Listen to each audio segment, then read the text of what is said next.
There is a billboard on a highway in West Virginia that stood for decades with 5 children's faces on it. Beneath the photographs, a message from their parents that read, "Do you know what happened to our children?" George and Jennie Sodder never took it down, not until Jennie died, because they never believed their children were dead, and the more you look at this case, the harder it is to tell them they were wrong.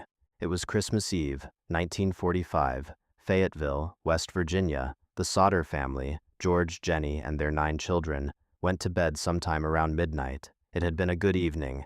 The younger children had stayed up late, excited about Christmas morning. George and Jennie fell asleep. Sometime around 1 a.m., the house was on fire. George woke first. He got Jennie out. He got 4 of the children out. Then the fire moved too fast. He tried to re-enter the house twice and was driven back by the flames. He tried to move his truck to the side of the house to climb to the second-floor windows. The truck wouldn't start. He tried his other vehicle. It wouldn't start either. Both vehicles had been working perfectly the day before. By the time the fire department arrived, and they arrived late, not reaching the scene until 8 in the morning, nearly 7 hours after the fire started, the house had burned to the ground. Marion, 17, Jennie, 16, Louis, 14, Betty, 12, Susie, 10, 5 children, gone. The fire investigator ruled it accidental, an electrical fault. The children, he said, had died in the fire and their remains had been consumed by the heat. But here's the problem. The remains were not there. A partial investigation of the rubble turned up no bones, no teeth, no physical evidence that 5 human bodies had burned in that house.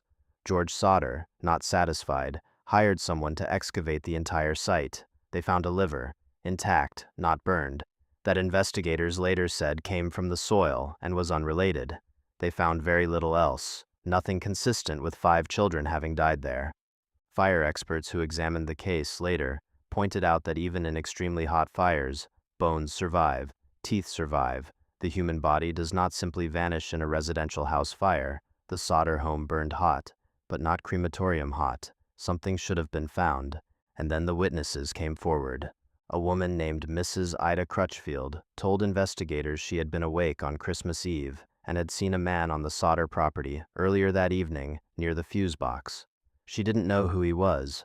A local hotel clerk said that on Christmas Eve, she had seen a car drive past the burning Sodder home. In the back seat, she said she saw children.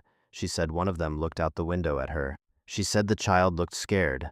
A woman named Lacey Bays, who lived nearby, said she had been awake during the fire and had seen the children looking out of the upstairs windows while the fire burned below them. She said she saw no attempt to escape, as though perhaps they were being held.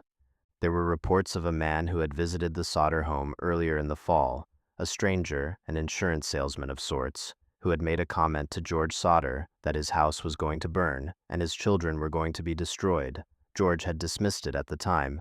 After the fire, he remembered it. Investigators looked into George Sodder's background. He had emigrated from Italy. He had been publicly critical of Mussolini in the years before the war. There were theories, never proven, never formally investigated, that the fire was retaliation, that the children had not died but had been taken. George and Jennie spent the rest of their lives and a significant portion of their savings searching for their children. They hired private investigators. They chased leads across the country. In 1967, more than 20 years after the fire, they received an anonymous letter in the mail.